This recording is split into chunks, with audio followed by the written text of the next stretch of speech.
Hello buddies, welcome to my YouTube channel. మన తెలంగాణ వాళ్ళకి ముక్కలేందే ముద్ద దిగదు కాబట్టి ఈరోజు మన స్టైల్ మటన్ కర్రీ ఎలా చేస్తున్నామో చూసేయండి. మీరు కూడా ట్రై చేయండి. చూస్తున్నారు కదా మటన్ కర్రీ ఎంత టెంప్టింగ్గా కనిపిస్తుందో. ప్రాసెస్ చూసేద్దాం. ఫస్ట్ మటన్ని మంచిగా వాష్ చేసుకోవాలి. ఒక 2-3 టైమ్స్ వాష్ చేసుకొని పక్కన పెట్టుకోండి. కుక్కర్ పెట్టేసి గ్యాస్ మీద 2-3 స్పూన్ ఆయిల్ వేయండి. ఆయిల్ వేడయ్యాక కొంచెం కట్ చేసుకున్న ఆనియన్స్ వేయండి. తర్వాత సన్నగా కట్ చేసుకున్న కొత్తిమీర, పుదీనా వేసుకోండి. దాన్ని బాగా కలుపుకోండి. తర్వాత 2 స్పూన్ సాల్ట్ వేసుకోండి. 1/2 స్పూన్ పసుపు వేసుకోండి. 2 స్పూన్ అల్లం వెల్లుల్లి పేస్ట్ వేసుకోండి. బాగా కలుపుకోండి, మొత్తం కలిసిపోయేలాగా.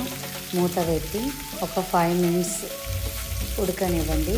మళ్ళీ మూత తీసి మంచిగా కలుపుకొని మంచిగా వాష్ చేసుకున్న మటన్ని దాంట్లో వేసుకొని బాగా కలుపుకోండి. మటను, ఆనియన్స్ అన్నీ మంచిగా కలిసిపోయేలాగా కలుపుకోండి. కలుపుకున్నాక మళ్ళీ మూత పెట్టేసి ఒక 5 మినిట్స్ మళ్ళీ వదిలేసేయాలి. ఇప్పుడు మూత పెట్టి మళ్ళీ ఒక 5 మినిట్స్ ఆఫ్టర్ మూత తీసి దాంట్లో ఒక 2 స్పూన్స్ ఆఫ్ కారం పొడి వేసుకోవాలి. మీకు ఈ కారం ఎక్కువ కావాలంటే ఎక్కువ వేసుకోవచ్చు. మాకు 2 స్పూన్స్ సరిపోతుంది. మీకు టేస్ట్కి తగినంత కారం పొడి వేసుకోండి. ఇప్పుడు ఇంకొక కడాయిలో ఒక 2-3 ఆనియన్స్ కట్ చేసుకొని వేసుకోండి. దాంట్లోనే టమాటోస్ కూడా వేసుకోండి.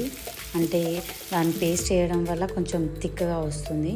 దాన్ని వేయించుకొని చల్లారనివ్వండి. చల్లగా అయ్యాక మిక్సీలో మెత్తగా పేస్ట్ చేసుకొని దాన్ని మటన్లో వేసుకోవాలి.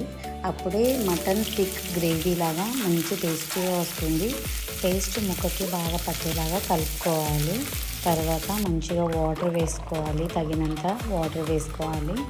వేసుకున్నాక కుక్కర్ విజిల్స్ పెట్టాలి. ఒక 4-5 విజిల్స్ అయితే ముక్క బాగా ఉడుకుతుంది. ఉడికినాక దాంట్లో 1 స్పూన్ ధనియాల పొడి, 1 స్పూన్ మటన్ మసాలా వేసుకోవాలి. ఇప్పుడు మన మటన్ రెడీ అయిపోతుంది.